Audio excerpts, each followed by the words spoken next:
आज मराठा समाजातल्या तरुण तरुणींना जे वाटलं की आर्थिक मागासांचं 10% आरक्षण मोदीजींनी जे दिलं, जे सुप्रीम कोर्टात टिकलं, तेच मराठ्यांचं खरं आरक्षण आहे. याचं कारण जातीचं आरक्षण असणाऱ्यांना आर्थिक मागासाचं आरक्षण मिळत नसल्यामुळे 3च जाती उरल्या त्याच्यामध्ये: लिंगायत, ब्राह्मण आणि मराठा. लिंगायत आणि ब्राह्मण नॉर्मली 8 लाखाच्या वर असतो.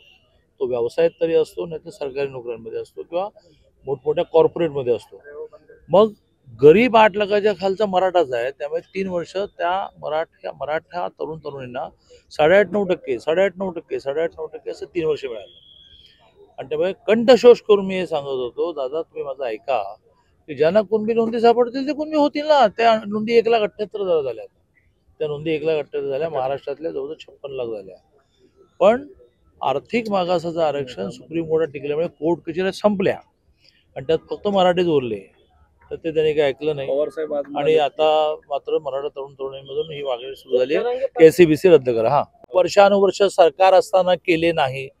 92 साली ते मुख्यमंत्री असताना त्यांना मोठी सोय होती. आपल्या OBC मध्ये एक स्पेस रिकामी आहे, अभ्यास करा. त्या स्पेसमध्ये मराठा लिहायचं होतं, ते का लिहिलं नाही?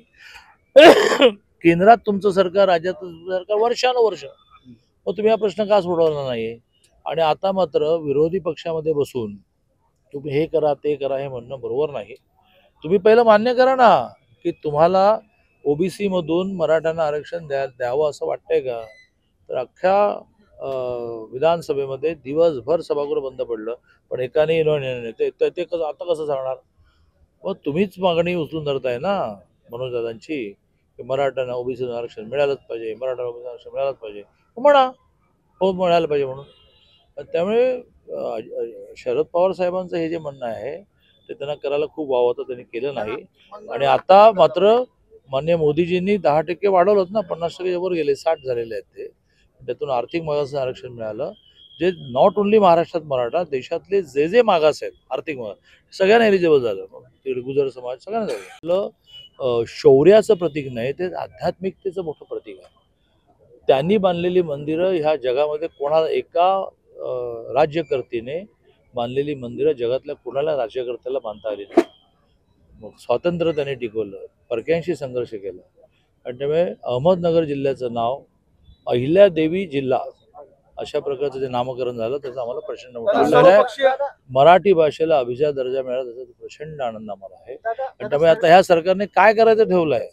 आणि त्यामुळे येणाऱ्या विधानसभेमध्ये खूप हेवी मार्जिनचं सरकार महायुतीचं येईल, याबद्दल माझ्या धनगर वेगळे नाहीत अशा प्रकारची मांडणी होते. आणि आदिवासीमध्ये धनगड आहे, तर ते मूळ आदिवासींमध्ये घुसणार नाही. मूळ आदिवासी रिझर्वेशन हात न लावता त्याचं निर्माण होईल.